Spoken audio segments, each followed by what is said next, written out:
स्वागत है भाई आपका नए नए चैनल पे। चैनल का नाम है नीचे पढ़ लो। आप लोग एग्जाम की तैयारी कर रहे हो और आपको बहुत अच्छे नंबर लाना है, लेकिन क्या आपको पता है कि एग्जाम की तैयारी करने के लिए इमोशंस की जरूरत नहीं पड़ती। यूट्यूब में आप देखोगे इतने सारे वीडियोस इमोशन से भरे पड़े हैं, सबके सब आपको बोलते हो फोड़ दो फोड़ दो फोड़ दो। ये सब फोड़ने वाले वीडियो के चक्कर में आप अपना दिमाग फोड़ रहे हो। लेकिन यदि आप सबसे ज्यादा जरूरी चीज पे ध्यान दो तो भैया ये है कि इमोशन से पेट नहीं भरता, इमोशन से जो है वो काम नहीं होता, काम होता है टेक्निक से।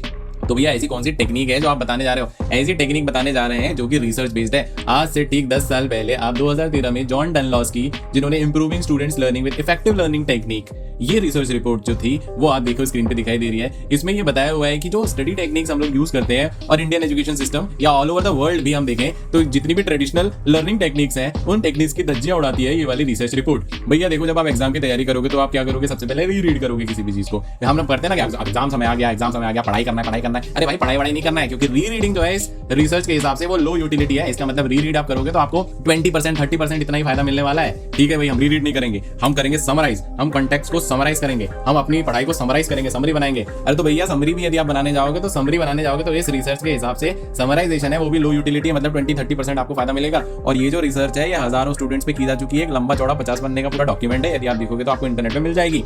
फिर क्या करेंगे? हाँ, हम समरी नहीं बनाएंगे, हम हाईलाइट करेंगे। हाईलाइट करने से क्या होता है कि नोट्स भी सुंदर दिखते हैं, अच्छा लगता है, और उसके बाद में हमारी नजर तुरंत पड़ेगी। अरे भैया एग्जाम का समय आ रहा है, दोबारा पुस्तक खोलने की इच्छा नहीं होगी आपकी। इंपॉर्टेंट चीजें वो दिमाग में घुस गई तो ठीक है। एग्जाम के समय ऐसा पैरानॉइड कंडीशन हो जाता है, ब्रेन में धक धक धक धक होने लगता है, आपको तो नींद आना, खाना पीना सब हमारा छूट जाता है। तो आपको ऐसा लगता है इतना एक्साइटेड स्टेज में आप कोई नई चीज पढ़ना चाहोगे तो आप पढ़ पाओगे।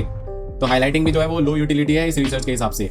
ठीक है भाई, अब हम हाईलाइट नहीं करेंगे, अब हम बनाएंगे कीवर्ड से फंडे बना लेंगे हम। A for apple, B for बड़ा एप्पल, सी फॉर छोटा apple and D for 2 apple. अरे भाई ये कीवर्ड जो न्यूमोनिक है ना वो भी इस रिसर्च रिपोर्ट के हिसाब से लो यूटिलिटी है। इसका मतलब इसका बहुत ज्यादा फायदा नहीं मिलेगा, 20-30%। और इतने डर के माहौल में आप क्या याद रखोगे? कोई बात नहीं भैया। फिर इसके बाद में हम क्या करेंगे? इसके बाद में हम लर्निंग को विजुलाइज करेंगे।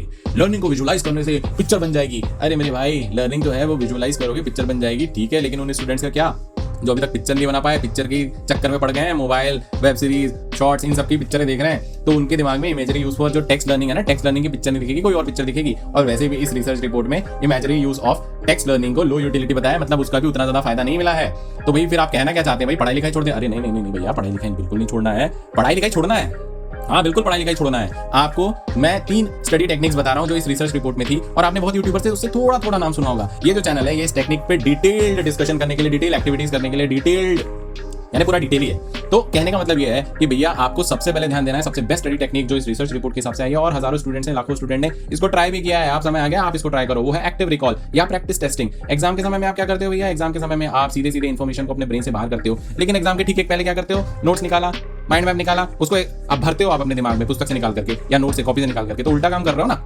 तो भाई सबसे पहले आपको यदि एग्जाम में अच्छा परफॉर्मेंस देना है तो आपको प्रैक्टिस टेस्टिंग करना पड़ेगा, एक्टिव रिकॉल करना पड़ेगा। फिर उसके बाद में हमारा जो भी इन्फॉर्मेशन हम याद करते हैं उसको कुछ कुछ दिन में भूलते रहते हैं। एक साइंटिस्ट ने इस पे फॉरगेटिंग कर्व बना करके रखा है, मैं आपको स्क्रीन में दिखा दूंगा।